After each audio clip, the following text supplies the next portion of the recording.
Tracking your wins gets your brain looking for all the good and keeps amplifying more good. And I love Abraham Hicks's way of saying this is like, be happy with where you are, be grateful for where you are, and eager about where you're going. We are heroes and dreamers. We are restless believers, stronger. Hailey, thank you so much for being a guest on my show today. I'm so excited for our conversation. Can't wait for all the beautiful topics we'll talk about. And welcome to my podcast. Thank you, Hannah. I'm really excited to be here and talk more with you about all the things. I'm so excited too. And I would like for everybody who doesn't know you yet, let's do the classical elevator pitch. So if somebody would ask, who is Hailey Rowe? What would you say? Yeah.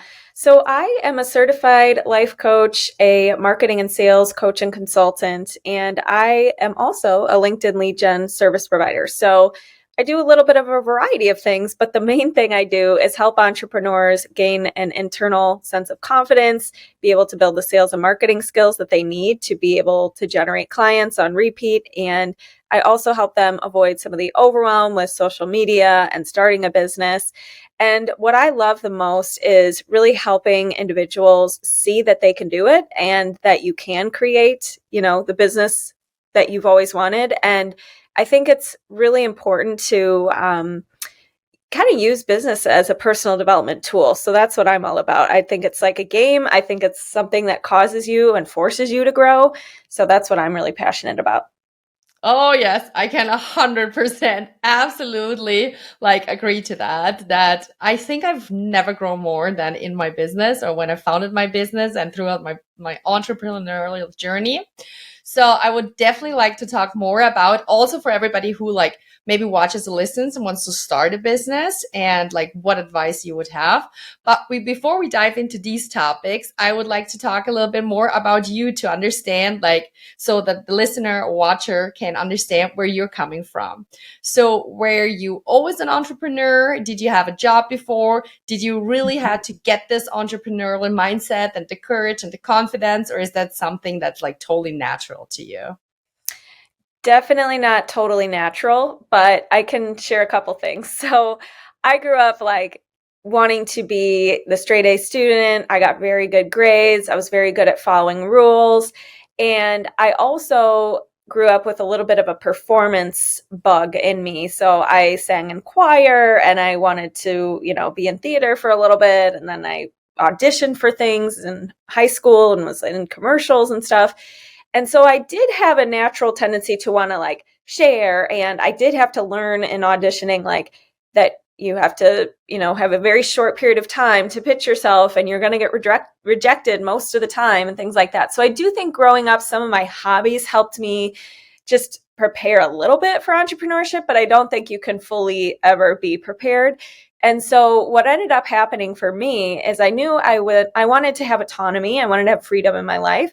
And I knew I liked wellness and personal development, but I didn't know how I wanted all of my passions to kind of be combined. And I ended up getting my bachelor's in entrepreneurship. And then I felt well, I'm not ready yet to have my own business. So I'm going to go work at startups. And so I ended up working in the startup world in business development and marketing for personal development types of companies. So one was a wellness company, one was a fancy, wellness machine place, one was a certification company, etc. And I did that for a while. And then in 2017, one of the companies I worked for was delayed in a bunch of its milestones and ended up having to let the entire team go. And that was when I was well, I guess I need to start my own business at this point or find another job. And if I was always going to start my own business and that was the plan, why not start now? Because what I realized was what I thought was a safer route, which was having a job, which even though it was at a startup, which is a little more risky, I still thought it was safer. I was what I thought was safe did not pan out and actually wasn't safe. So I might as well just start my own thing. And that's when I went off and started my own thing. And of course, had many side jobs and, subcontractor freelance work that helped me along the way. But that was kind of what happened for me. So if we like zoom back into maybe not the moment, but like the time frame where you started, like Mhm. how did you find the courage? Because, there's so much self-doubt at that moment and you kind of feel like you're drawn to starting your business. I guess it was always your dream, but then, Mhm. there's so much self-doubt and so much to learn that you don't know yet. So how did you Yeah. find the courage to actually take that step and just, yeah, also just risk it? Right. Well, I think it was a couple things. One was I had side jobs to help. So I wasn't completely, on my own from day one. And I kind of eased and transitioned more and more into it. However, I will say having the side jobs where I wasn't working full time somewhere else, I needed that to be able to have the time for my business. So I took it very seriously. I also did a lot of market research to build my own courage because I wanted to hear from other people, like, would they buy this? So that I just didn't blindly, create something that nobody would buy. Because I did that the very first time in entrepreneurship. I wrote this like really long ebook that I thought everybody was going to want to pay for. And I didn't realize so many things in the beginning. And I only had one person buy, and I was like, oh yeah, okay. We, we need to create for your audience, not for what you want to do, Hailey. So I ended up having a lot of failures along the way, but I think just understanding that that's part of it and not beating myself up over it, and also giving myself like a lot of structure for myself, because when you're your own boss, you don't have anybody telling you what are your responsibilities, what are your key metrics, what should you be focusing on. And so for me, it was really important to give myself structure and have targets. And I worked with mentors, I soaked up podcasts, I was very resourceful. And I also think learning how to coach myself and being a coach really helped me, because I knew how to help myself through mindset blocks. I knew that it was a thinking error. I knew it wasn't a true fact or part of me that I was struggling with. It was just something that, I thought is something you keep thinking over time and you just start to believe it's true. And so I knew I had to break some of those. So that was some of the things that helped me, but also just by doing. I think it's really easy to say like, oh, you need to, do all this. I'm a big fan of journaling. I do journal. And actually I have journal prompts if people want them. They're my superhero sales journal that helped me in the beginning. But I also think it's a lot just going out there, doing it with fear and seeing what happens and then refining and just being willing to refine as many times as it takes until it works. And I think a lot of people are scared to do that or don't want to do that because they don't want to waste effort. But the truth is, you're wasting effort by overthinking, analysis paralysis, just journaling about it, but never doing anything, So for me, I was like, this is going to be, if I fail fast, that's the fastest way to learn, because I'm just going to find out, oh, that didn't work. So I need to pivot here, or I learned this, or I got this opportunity from that. And I also think it really helped me to understand that I was planting seeds every day, and I may not see the harvest right at this moment, but I really trusted that no matter what, even if the seeds that I, thought would come back to me in a certain way came back to me in a different way, I just believe that all of it collectively would pay off. And I have always believed that. And that's why I think I don't have fears about, goodwill and putting things out there and giving free offers to help people. And like, I don't have that scarcity mindset, because I think that I just know it all comes back to me in some way, shape, or form. Beautiful. So I think one of the keys also, or like one of the main things that in that scene like holds us back is this will, or like this want to be perfect, and this Mhm. perfectionism that so many of us are, especially those A students and who everybody who was like always very mainstream and wanted never to like, hurt anybody or so on. So you kind of get this tendency to make everything perfect, because that creates like a thought or like a image of, then I cannot be hurt by anybody or criticized Mhm. because I'm trying to make everything as perfect as possible. And I think that's something that's holding us back, especially like people who want to start a new business, or who want to like try to coach somebody, or who want to even like in other things, even if it's just hobbies, and we're not talking about the entrepreneurial journey, but so many of us are held back by this fear of being imperfect and this unwillingness to be imperfect, especially in public. Mhm. And then we rather perfect without doing anything than following our dreams. So, for somebody who's like struggling with this, do you have any tips about how we can overcome this perfectionism and this perfectionist in us? Yeah, it's so true. And I gotta say, I think one thing we have to realize is done is better than perfect. And in your head, an idea that's not shared with people is worthless compared to an imperfect idea actually put out there helps people. So if you want to help people, which most of us start a business because we want to make an impact, I think it's actually a little bit selfish to stay in your own head and be a perfectionist and overanalyze and never put anything out there because you're never bringing any value to your ideal clients and your audience. And things are not made, you can't foresee every single thing that's going to happen. You can plan for obstacles, you can learn from others' mistakes, but you never know. Life is uncertain, and entrepreneurship is especially uncertain. And I think you just need to be more certain in that you're going to put things out there and be adaptable and be ready to, rise to the occasion and be open to that compared to just, being stuck in the uncertainty and letting that stop you and being a perfectionist.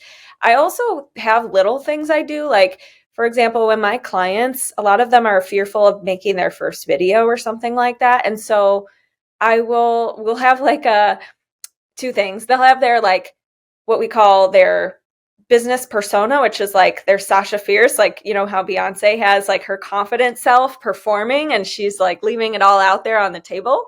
So my clients kind of determine who is their like Sasha Fierce and how can they bring her and be her in their videos, but also having a rule like, I'm going to re-record this. I'm allowed to re-record this 3 total times, but after that, whatever I say, it has to go out there.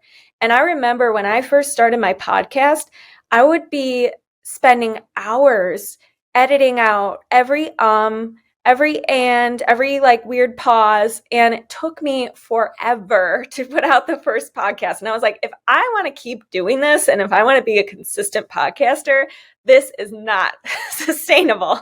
So now I have help with editing it and stuff, but at the same time, I had to be willing to be imperfect. And I also want to remind people that people don't think about somebody perfect. You probably don't really relate to them. You probably don't really like jive, right? And so if you want to be somebody who's a business owner and helping people and working with clients, it's not your job to be perfect. Your job is to bring as much value as you can. Your job is to be adaptable and listen to feedback. Your job is not to take things super personally, but actually take it as data, right? So, and the last thing I'll say about perfectionism is I think we need to separate. A lot of times it's because we can't separate our business from ourselves and our own self-worth. And the truth is, those two things have nothing to do with each other. You're worthy 100%. Normally, you were born worthy. We don't question like, well, is this baby worthy? I don't know. What do we think? Right? You were born worthy, but your business is separate entity from you. So think of it that way. Instead of thinking if somebody doesn't like your business, or if somebody, if you have a typo in your post, it doesn't mean that you're a failure, you're a loser, you're stupid, whatever. It just means, no, this is a separate thing. I got to keep improving it. There's going to be mistakes. So I think adopting that mindset can be useful. Those are incredible tips. And like, I swear, I saw myself, like, I think of the things you said like 10 times. I was like, oh yeah, that seems familiar, and those things and so on. So I'm sure that resonates with listeners who watch so much. So thank you so much for sharing. Thank you. How do you deal with fear? Because especially when we start a new business or when we generally start something new, there's so much fear popping up constantly. Like, I remember when I founded my business, I was just sitting at home on my desk, like there's nothing to be fearful in that moment. And I had like so much fear popping up and so on. So how do you deal with that? Yeah.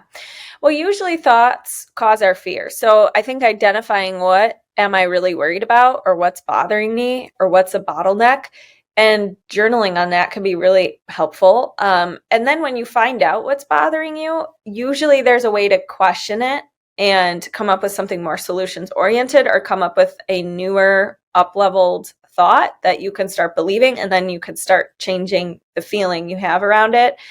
And then as a result, change your actions and results. So I think a couple things too, though. One is you just have to get your job is to actually get better at doing things with fear. So give yourself a dare of the week or dare today that you're going to go do, and then you can retreat and hide afterwards. But I think we need to just learn how to get good at doing stuff with fear, and also going to the place of what is the worst case scenario. And usually all it is a feeling you don't want to have. Like, I don't want to feel humiliated. I don't want to feel shame. I don't want to feel like I did something, with a mistake. I don't want to feel imperfect, right? So if that's the case, feelings are harmless unless we let them harm us, right? So feeling a feeling of humiliation for a couple minutes is probably just going to feel like your heart's beating fast, you're sweating. You've probably already felt it before in your life unintentionally when something has happened. So you can deal with that. So I think it's really important to just remind yourself, like, the worst case scenario is a feeling, and there's no feeling that's going to kill you. There's no feeling that's going to, cause you to have so much harm. It's really only if you let the feeling, you know, cause you to not do things and cause you to discontinue your business and things like that where it hurts you. But you are in control of not letting that happen and just processing your feelings and giving space to them. So the other thing about the thoughts, let's explore that. So if you think I'm not good enough, or let's go back to the fear thing. People don't want to hear from me. I'm a burden, and that makes you feel fear about putting yourself out there. Well, we would have to ask, what else is true? Does everybody think you're a burden? Can we prove that? Has anybody ever told you something you've done is helpful? Can we control what people think of you? And if not, is this still something you want to do anyways? Like, we need to explore what else may be true. And we need to not jump from, nobody wants to hear from me to I'm amazing and I put myself out there every day. But we do want to jump to maybe, I am learning to put myself out there more, even though I may not be everybody's cup of tea. Or I love this one. I'd rather be some people's cup of espresso than everyone's cup of tea. Or I'm not doing this for other people to like me. I'm doing this to help people and build a business or whatever. So you need to have some thought you can actually believe and not just think it's a positive affirmation that you can't buy. That creates a different feeling than fear. And usually that will help you start taking action. Absolutely. And I was just thinking, because I'm like reflecting as well. Like, I think I started my business 5 years ago. And as you said, like, I think through being an entrepreneur and like, especially the beginning years, there's so much personal growth that happened. And Mm-hmm. I really learned, and I really like my business showed me all the things that still need to be healed. So Mm-hmm. I'm so grateful for every fear that popped up back then, because I like learned to get back to my inner child, my 5-year-old self that felt unsafe back then. And those were the things that popped up now. So I think for some people, it's a relationship, like especially the romantic relationship. For other people, and Mm-hmm. that was me, it was my entrepreneurial journey. It was like such a mirror to show me where I still needed to heal and where I still thought, like, as you said, I'm not good enough. I'm not loved. Where I noticed that I'm actually so much more caring what other people think of me than what I thought about myself, and where Yeah. I learned needed to get my own confidence and like support myself and hold myself. And it helped me so Mhm. much to deal with emotions. So I agree what you said at the beginning, that starting a business, being an entrepreneur can be the most important thing to really grow. Yeah. Oh my gosh. Can I add a story to that? And Yes, also just one absolutely. thought. So first I'll share the thought. The thought is when you say that it really matters what you think of you. That is so true, because if you're really fearful of what other people think, or fear of putting yourself out there, or fear of rejection, a lot of times it's because you think if they said something to you that like you would take it personally and you think it's about you. And a lot of times, so for example, if somebody told Hannah, like a comment on your video, they're like, Hannah, you have blue hair.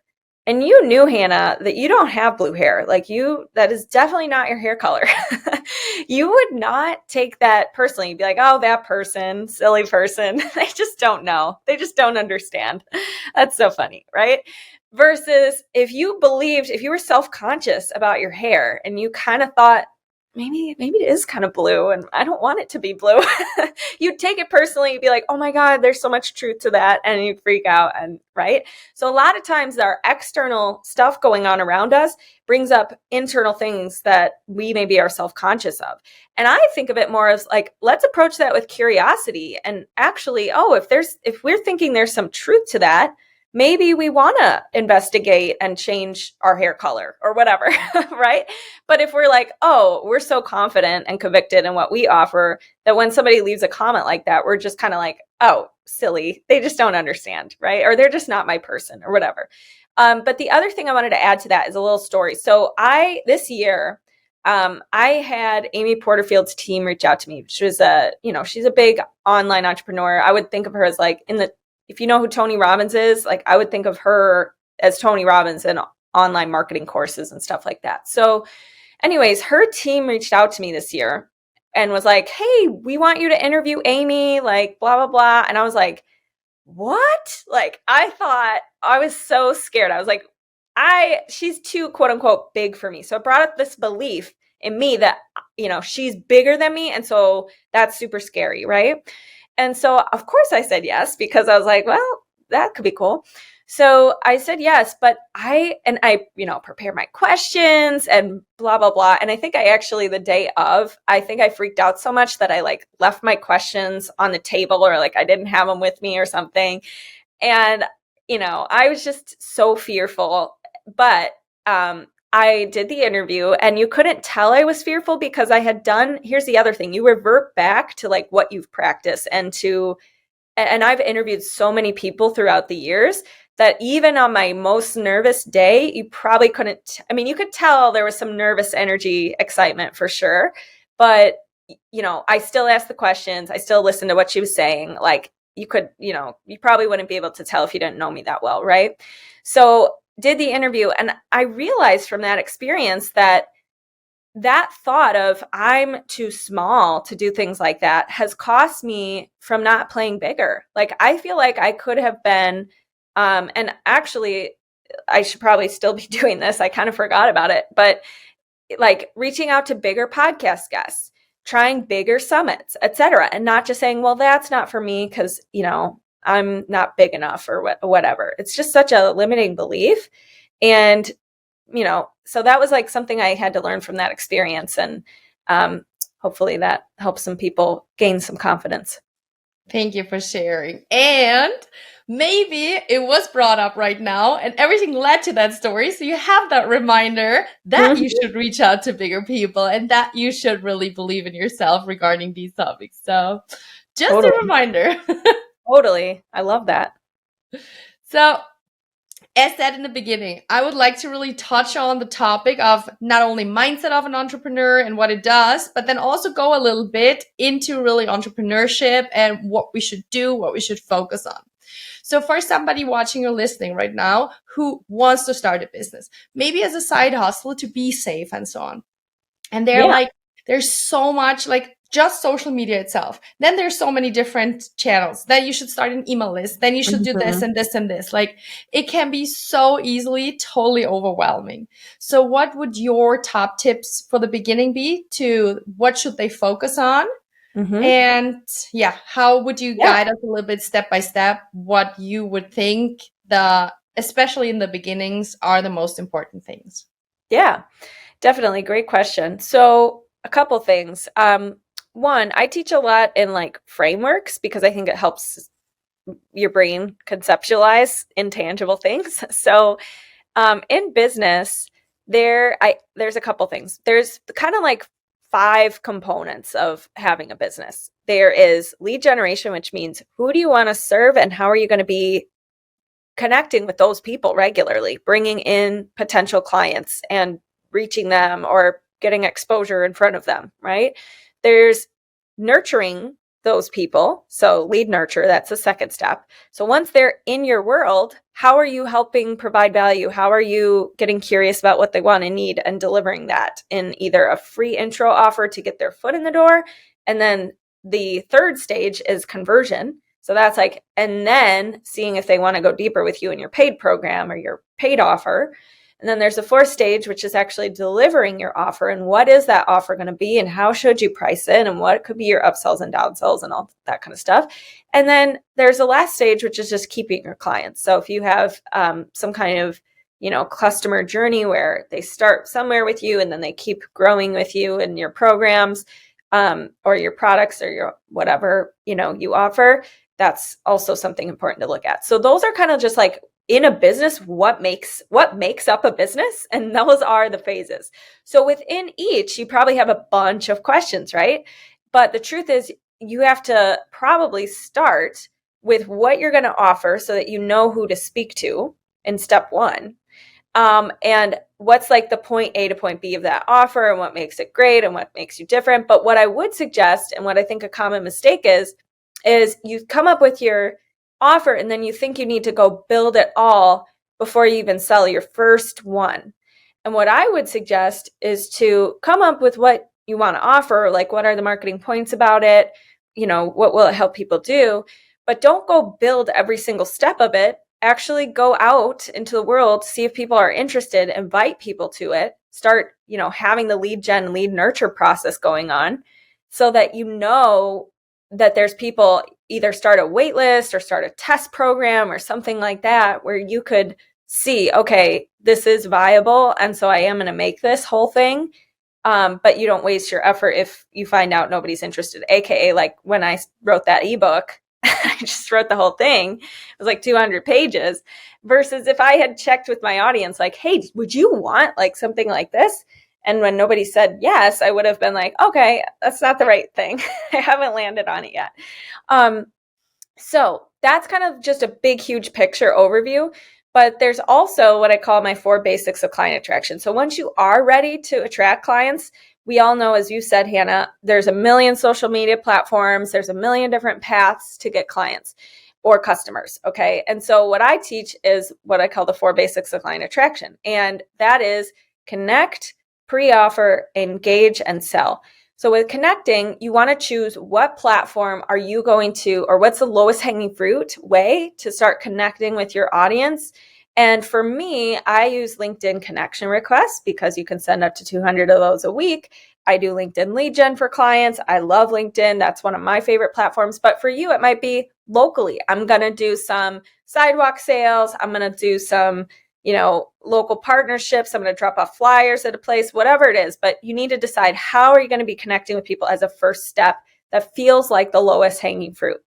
And then you want to engage. So that's step 2. That's where you're going to ask a question that allows you to get into a dialogue with your customer or potential client and see what they want and need. That could be taking in feedback if you're just creating your offer and you don't know what your audience wants yet. So that could be market research.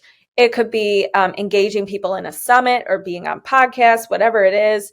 And then from there, once you know what they want and need, or you've gotten some clarity and connection with these people, that's where you give a pre-offer. So that's where you'd say, hey, example, if you were in a conversation with somebody and they said they're struggling with blank, you might give them a lead magnet, like a checklist or a video or a piece of content or something that helps them with that problem that they said they're struggling with. Like, so for example, on this podcast, I mentioned my superhero sales journal, which is HaileyRowe.com/sales-journal, because some of you might be struggling with sales. You might be struggling with, fear holding you back from putting yourself out there. And those prompts help you do that. So that's my pre-offer, quote unquote.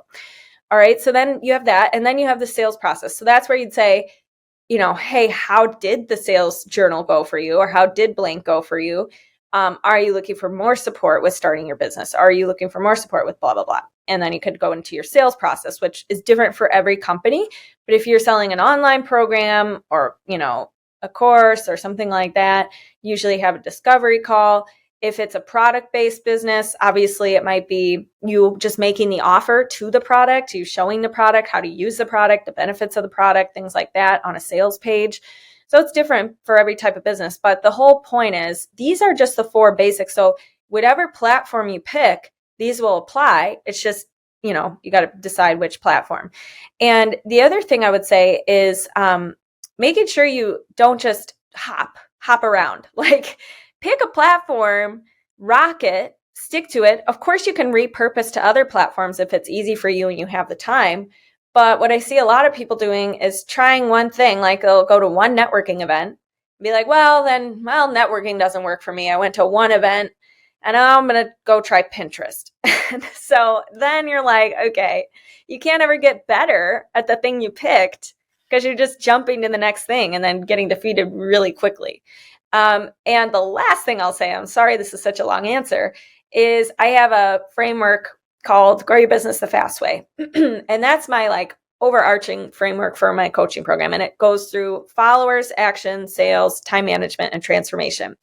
And those, when I'm helping a client decide what to focus on and what not to focus on, we come back to these principles. So with followers, it is, who do you want to attract and where are you going to be attracting them and how are you going to be building your audience? And then what's that process from taking someone new to you to a hot lead, meaning they want to work with you. The action piece is, how do you create content that's compelling enough that people want to take action and reach out? So that's your messaging. That's how you write stuff on your sales page. It's how you write your content, etc. Sales is, how do you convert? So, what is your sales process? What is the point A to point B of your offer? What makes it different? Time management is helping you focus. So prioritizing what we call the client generating activities, AKA what falls within the 4 basics of client attraction we talked about. And then the last piece is transformation, which is personal transformation. So overcoming those fears, overcoming limiting beliefs like, I'm just not tech savvy, or I just am bad at being on video, or whatever. And then also the transformation of your offer. So again, making sure you have testimonials to use in your marketing, making sure you know what makes you stand out, all that kind of stuff.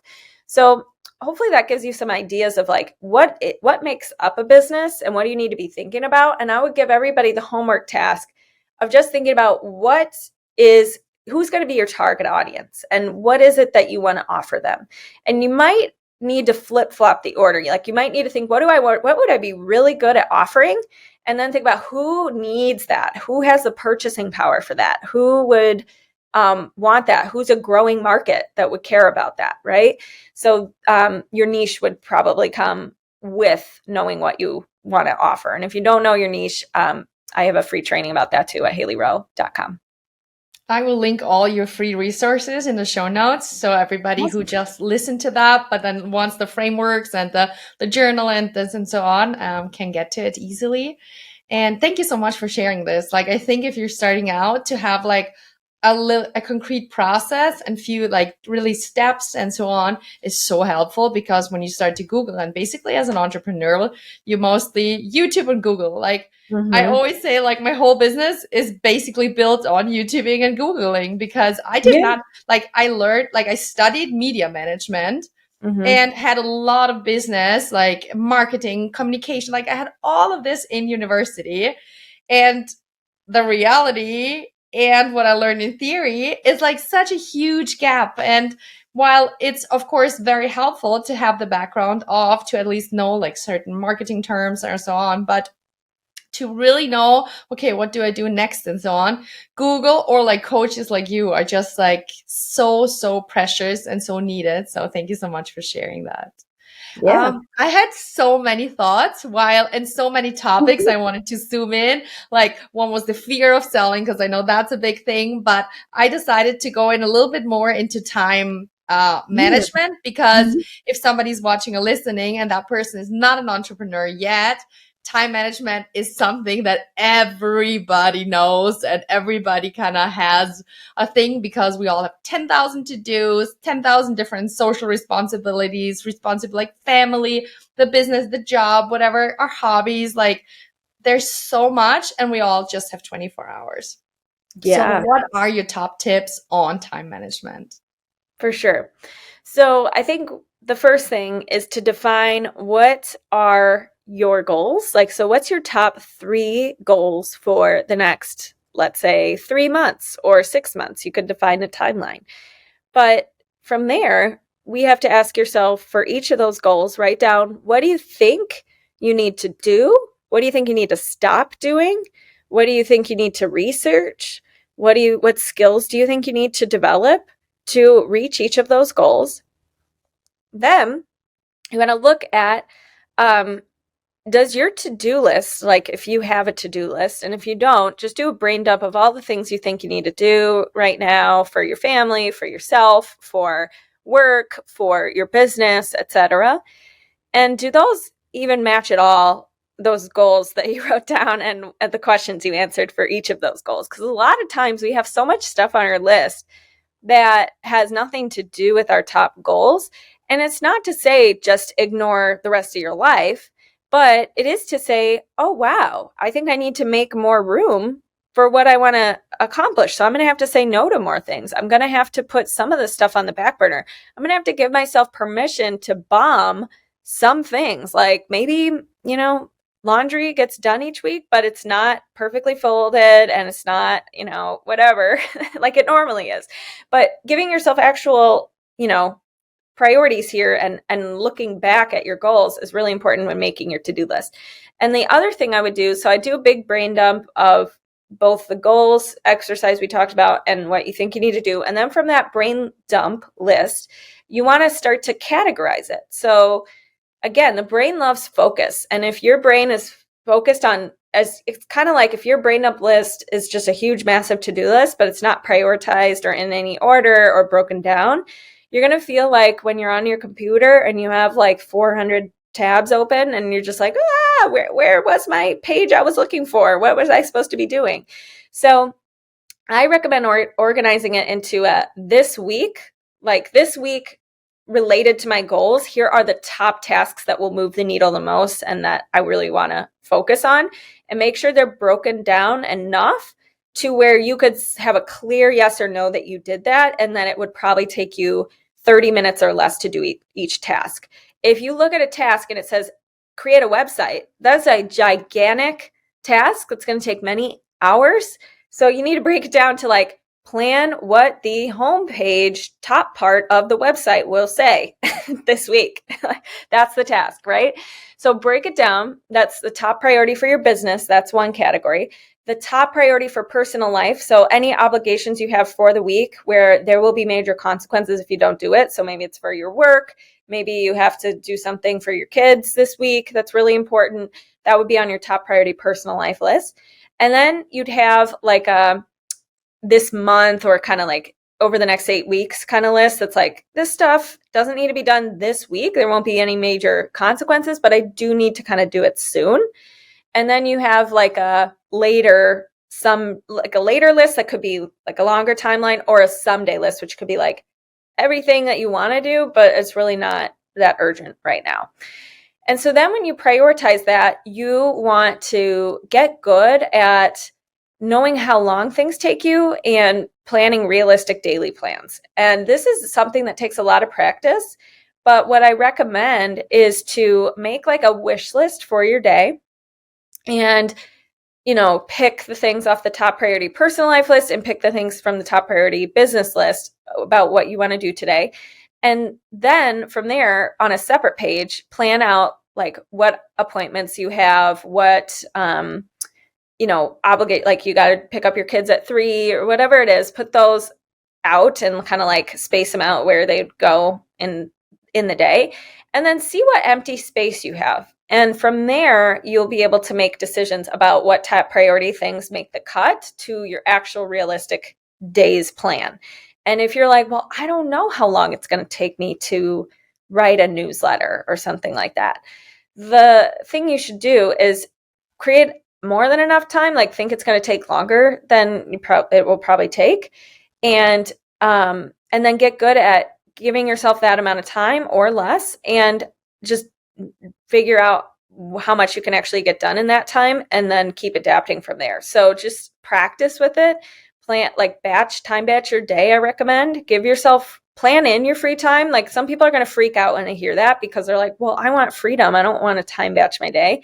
Well, it kind of gives you a lot more freedom when you're able to say, I've accomplished these things and I've planned my free time. Like if I do these things in the morning, I have free time from blank to blank, and you can literally plan that for yourself. So that's the way I do it. I'm not saying that's the only way to time batch your time or to manage your time, but it's been really helpful for me to learn how much I can plan for a day, because then I'm not setting myself up for defeat where I'm like, oh man, like I, wanted to do all these things and you're only always completing like 20% of your to-do list for the day.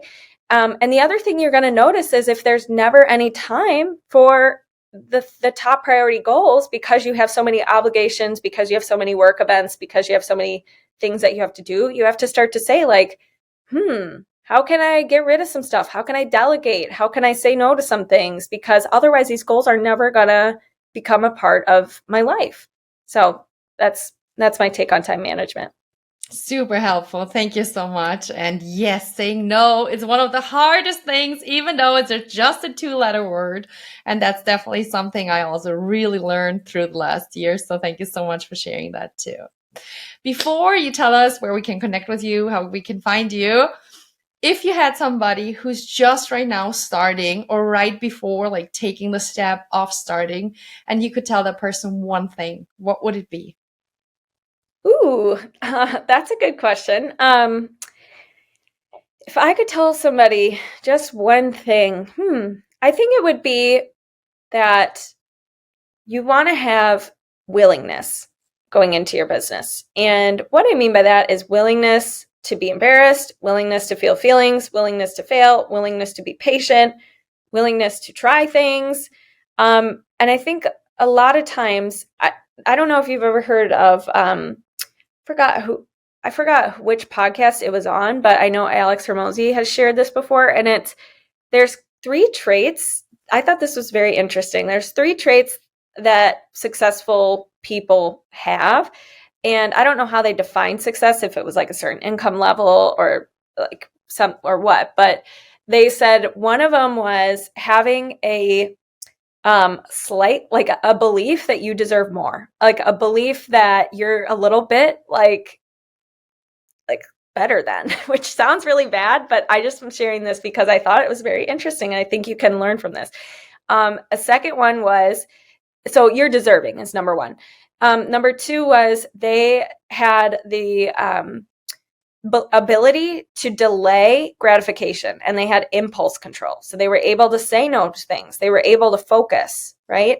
And then the third one was, delay impulse or impulse control, a little better. Oh, and then they had insecurities. So they were doing big goals because they wanted to grow themselves, and because they had some insecurities that they wanted to overcome.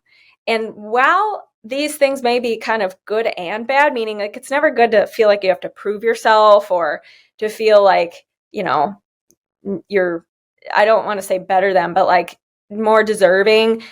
These have pros and cons to them, but I thought it was really fascinating because we can take what we like from that, meaning we can take the parts we like. So if we need to learn how to get better at impulse control, how can you practice that today? By not scrolling social media, by, giving some kind of form of discipline, making a commitment and sticking with it.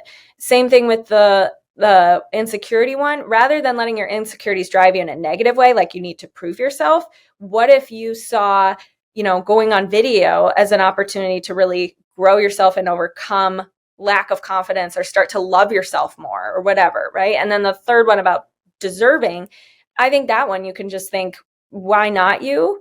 And see that there's other people out there doing the things you want to do.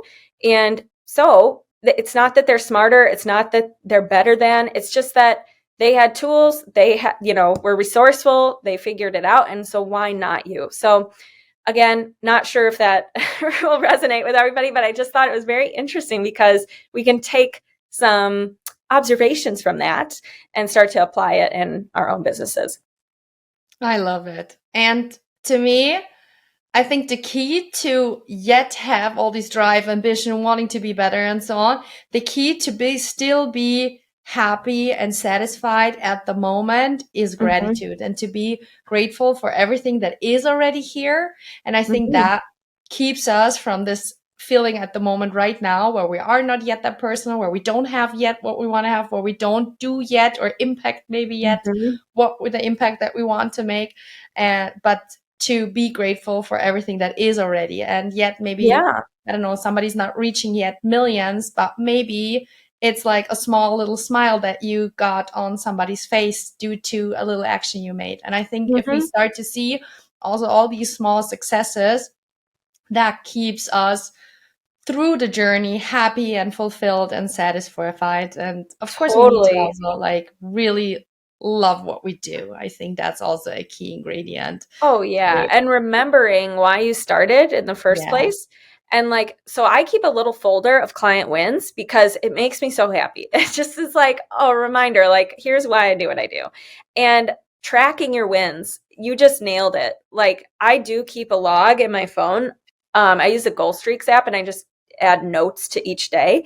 But I keep like a compiled list of wins, and they could be as small as like, ooh, like that person said that my content was helpful today or whatever. But tracking your wins gets your brain looking for all the good and keeps amplifying more good.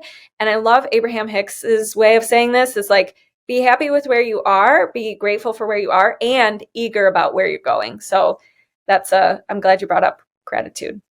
Yeah, it's so important for satisfaction, happiness, fulfillment, and just to be okay with where we are right now. So, Hailey, thank you so much for sharing so much wisdom with us. You truly, I think, if I would think of myself 5 years ago, if I would listen to this conversation and got all these tips, I would be so grateful and so excited to start. And I would really feel like I had a guide. But if somebody feels like, okay, that was not enough yet, I would like to work with you. I would like to get in touch with Hailey. How can we do that? Yeah. So I have a podcast as well that's called Health Coach Nation, and it's for coaches who want to start a business, but it really can apply. A lot of the principles are for all entrepreneurs. And then I also have a free community on Facebook for entrepreneurs. It's called the Marketing Hub. It's facebook.com/groups/the Marketing Hub group. And in there's tons of tips. I sometimes interview guests in there. You can network.